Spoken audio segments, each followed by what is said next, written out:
dan dikatakan kepadanya, silahkan masuk ke dalam sorga dari 8 pintu sorga yang kau sukai. Artinya bahwa wanita masuk sorga lebih mudah dibandingkan laki-laki. Tapi kenapa pula Nabi SAW ketika diperlihatkan neraka, dia mengatakan, ittala'tun nara fa idza aktsara ahliha nisa. Aku diperlihatkan neraka, ternyata kebanyakan para penghuninya adalah kaum wanita. Lalu siapa saja wanita-wanita yang malang nasibnya di akhirat, bahkan terlaknat dan terancam neraka? Ada 10 wanita yang disabdakan Nabi SAW. Siapa saja mereka? Alhamdulillah, segala puja dan puji hanya milik Allah Subhanahu wa ta'ala. Salawat dan salam marilah kita haturkan kepada baginda alam Nabi besar Muhammad sallallahu alaihi wa ala alihi wasallam. Ma'asyiral muslimin yang dimuliakan Allah Subhanahu wa ta'ala, di malam hari ini kita akan membahas tentang 10 wanita yang sangat malang nasibnya, dia terlaknat dan terancam masuk neraka. Padahal seorang wanita itu, Nabi sallallahu alaihi wasallam menghabarkan kepada kita, lebih mudah untuk masuk surga dibandingkan laki-laki. Berdasarkan sabda Nabi sallallahu alaihi wasallam, "Idza shallatil mar'atu khamsaha wa shamat syahraha wa ata'at ba'laha wa hafizat farjaha, qila laha udkhulil jannah min ayyi abwabis samaniyata syi'ti." Apabila seorang wanita berupaya untuk menjaga salat 5 waktunya, menjaga puasa Ramadannya, sangat taat kepada suaminya dan menjaga kehormatannya, maka wanita itu akan dihadapkan kepada 8 pintu sorga dan dikatakan kepadanya, silahkan masuk ke dalam sorga dari 8 pintu sorga yang kau sukai. Artinya bahwa wanita masuk sorga lebih mudah dibandingkan laki-laki. Tapi kenapa pula Nabi SAW ketika diperlihatkan neraka, dia mengatakan, ittala'tun nara fa idza aktsara ahliha nisa. Aku diperlihatkan neraka, ternyata kebanyakan para penghuninya adalah kaum wanita. Lalu siapa saja wanita-wanita yang malang nasibnya di akhirat, bahkan terlaknat dan terancam neraka? Ada 10 wanita yang disabdakan Nabi SAW. Siapa saja mereka? Yang pertama, al-mar'atul lati taghdhibu zawjuha, seorang wanita yang suaminya marah kepadanya. Dan itu berdasarkan hadis Abi Hurairah radhiyallahu an. Nabi SAW bersabda, "Idza da'a ar-rajulu imra'atahu ila firashihi fa'abat fabata ghadban 'alayha la'anatha al-malaikatu hatta tusbiha." Rawahul Bukhari. Apabila seorang suami memanggil istrinya untuk berhubungan suami istri, tiba-tiba kemudian wanita itu atau si istri itu menolak ajakan suaminya, sehingga suaminya marah, sehingga dia tertidur di atas kemarahannya, maka para malaikat akan melaknat wanita itu sampai di waktu subuh. Hadis ini dikeluarkan Imam Bukhari. Subhanallah. Jadi Allah Subhanahu wa ta'ala ketika menciptakan malaikat, maka ada malaikat-malaikat itu yang bertugas dan ditugaskan Allah hanya untuk melaknat. Dan salah satu orang yang akan dilaknat para malaikat adalah wanita yang membuat emosi suaminya, yang membuat marah suaminya. Ini yang pertama. Yang kedua, nisaun kasiyatun ariyat, wanita yang berpakaian tapi telanjang. Dan itu berdasarkan Abi Hurairah radhiyallahu an. Nabi SAW bersabda, "Sinfani min ahli nar lam arahuma." Ada 2 kelompok, kata Nabi SAW, termasuk penduduk neraka, dan aku tidak pernah melihatnya. Maksudnya Rasul tidak pernah melihat 2 kelompok ini di zamannya. Salah satunya Nabi SAW menyebutkan kelompok ini, wanisaun kasiyatun ariyatun mumilatun ma'ilatun ru'usuhunna ka'asnimatil bukhtil ma'ilati la yadkhulnal jannah wa la yajidna rihaha wa inna rihaha la tujadu min masirati kadza wa kadza. Rawahu Muslim. Seorang wanita yang berpakaian tapi telanjang, maknanya dia berpakaian tapi telanjang. Boleh jadi karena mungkin pakaiannya tidak sempurna, hanya mengandalkan kepada gaya dan mode, mengikuti gaya-gaya barat ataupun gaya-gaya orang-orang fasik, atau mungkin pakaiannya kurang tebal sehingga transparan, atau mungkin pakaiannya terlalu ketat sehingga membuat lengkukan-lengkukan tubuhnya. Itulah yang disebut nisaun kasiyat ariyat, yang berjalan melenggak-lenggok seperti punuk unta yang sedang bergoyang. Wanita ini tidak akan dimasukkan ke dalam sorga, bahkan tidak akan mendapatkan baunya sorga, padahal baunya sorga bisa tercapai dari jarak sekian ke sekian. Hadis ini dikeluarkan Imam Muslim. Ma'asyiral muslimin yang dimuliakan Allah Azza wa Jalla, di zaman Nabi SAW atau di zaman jahiliyah, ketika Allah Subhanahu wa taala berfirman, wala tabarrujna tabarrujil jahiliyatil ula, janganlah kalian berdandan seperti dandanan jahiliyah. Seperti apa dandanan jahiliyah itu?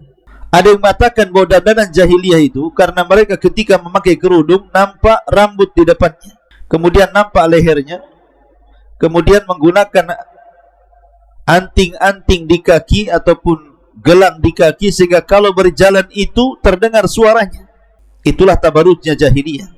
Tapi di zaman sekarang bukan hanya sekedar membuka leher, membuka depan kepala, bahkan semua kepalanya terbuka, bahkan semua badannya terbuka. Na'udzubillah. Artinya wanita-wanita seperti ini lebih jahiliyah dibandingkan jahiliyah. Dan itu hanya ada di zaman sekarang, tidak ada di zaman Nabi atau di zaman jahiliyah sekalipun. Dan wanita seperti ini terancam oleh neraka. Yang ketiga, al-mutasyabbihat minan nisa'i birrijal, wanita-wanita yang ingin menyerupai laki-laki. Dan itu disebutkan dalam riwayat Bukhari dari Abdullah ibn Abbas radhiyallahu anhuma, Nabi SAW bersabda, la'anallahu al-mutasyabbihina minar rijal bin nisa wal mutasyabbihati minan nisa'i bir rijal. Semoga Allah melaknat laki-laki yang menyerupai perempuan ataupun perempuan yang menyerupai laki-laki.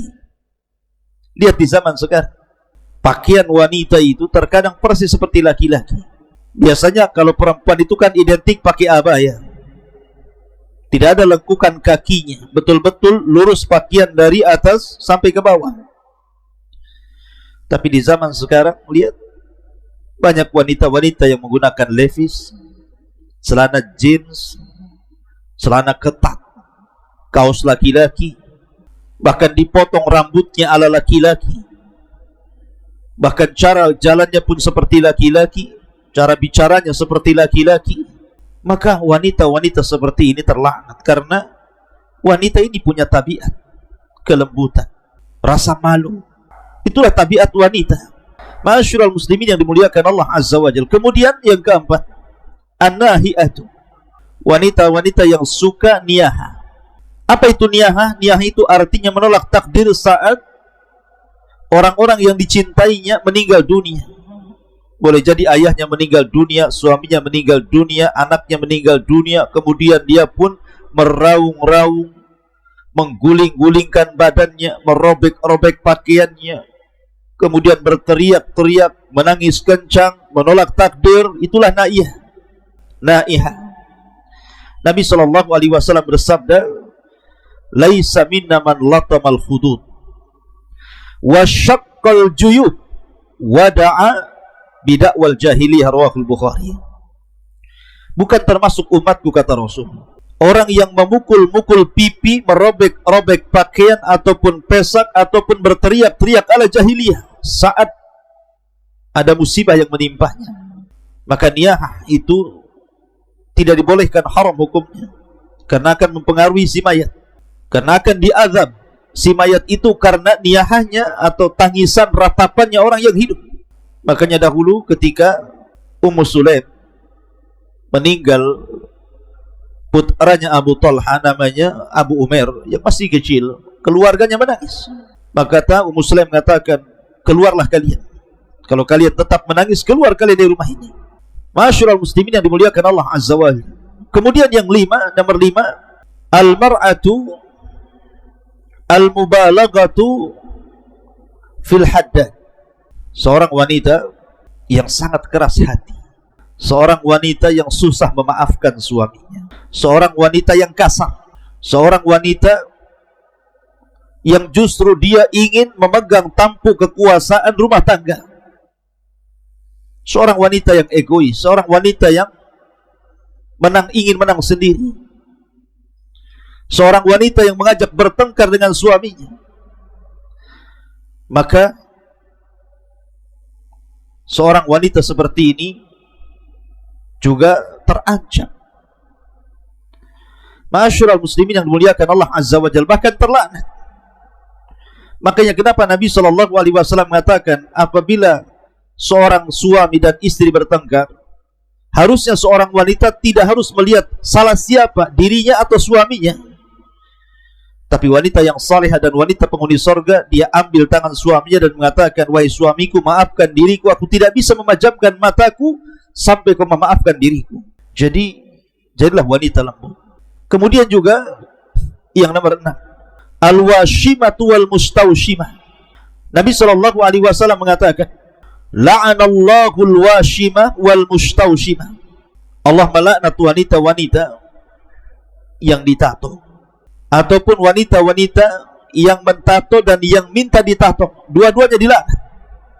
Lihat wanita sekarang, konon katanya tato itu untuk memperindah, mempercantik. Yang ada, tato ini memfitnah, bahkan merusak ciptaan Allah Subhanahu wa ta'ala. Maka wanita-wanita yang ditato dilaknat, terancam masuk neraka. Kemudian yang nomor 7, al-mar'atu al-musta'tirah. Wanita-wanita yang suka mengumbar wewangian ke orang lain. Kata Nabi SAW, ayyumam ra'atin ista'tarat thumma kharajat famarrat ala qaumin liyajidu rihaha fahiya zaniyatun. Siapapun wanitanya yang menggunakan wewangian, kemudian dia keluar sengaja ingin memfitnah laki-laki sehingga baunya tercium laki-laki, maka Rasul mengatakan wanita itu seorang pezina. Na'udzubillah. Kemudian yang nomor 8, al-mar'atul lati tatlubu talaqa biduni udhrin syar'i. Wanita yang memaksa meminta talak kepada suaminya tanpa ada uzur.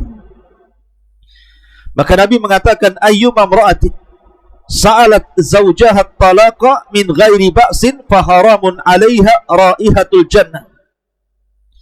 Siapapun wanitanya yang meminta kepada suaminya untuk diceraikan tanpa ada alasan, maka haram padanya bau surga. Apa alasannya? Apakah hanya alasan dunia Anda minta cerai? Ketika suami Anda berada di atas dunia, kerja layak, gaji pantas, Anda senang bersamanya. Ketika Allah uji kemudian dengan menganggur dan dia sudah berusaha untuk bekerja, tetapi Allah belum beri kesempatan untuk bekerja, tiba-tiba Anda kemudian meminta cerai. Ma'asyiral muslimin yang dimuliakan Allah Subhanahu wa ta'ala. Atau alasan yang lain yang bukan alasan syar'i. Kemudian yang nomor 10, yang nomor 9, seorang wanita yang menghena rambutnya dengan warna hitam. Nabi SAW mengatakan, rubahlah uban kalian tetapi jauhi warna hitam. Boleh kita merubah uban-uban yang sudah menumbuh, tapi jauhi warna hitam. Tapi di zaman sekarang, ma'asyiral muslimin yang dimuliakan Allah Subhanahu wa ta'ala, lihat wanita-wanita di zaman sekarang, karena ingin tampil muda, dia pun berani melanggar syariat Allah Azza wa Jalla dan Rasulnya dengan cara mewarnai rambutnya dengan rambut yang hitam. Padahal ini sangat diharamkan dalam Islam. Anda boleh mewarnai dengan warna lain, tapi jangan warna hitam. Kemudian juga yang terakhir, yang nomor 10, wanita-wanita al-muhallalalah. Artinya wanita-wanita yang dicerai oleh suaminya talak 3, otomatis tidak bisa kembali kepada suami yang pertama. dia harus menikah lagi. Tetapi ada wanita-wanita yang kemudian berpura-pura menikah dengan orang lain hanya 1 hari 2 hari, kemudian cerai, kemudian ingin kembali kepada suami yang pertama. Maka wanita seperti ini terlaknat, tidak boleh. Kalau dia menikah lagi, ya harus betul-betul menikah menjadi seorang istri. Jangan mencari-cari supaya dia diceraikan dan bisa kembali kepada suaminya yang lama. Tetapi hiduplah seperti layaknya seorang istri. Sampai boleh jadi Allah takdirkan kemudian bercerai karena sebuah alasan, Anda boleh balik kepada suaminya. Tapi kalau Anda kemudian menikah dengan suami yang kedua, kemudian membuat gara-gara supaya cepat dicerai dan bisa kembali kepada suami Anda, maka tidak boleh, haram hukumnya.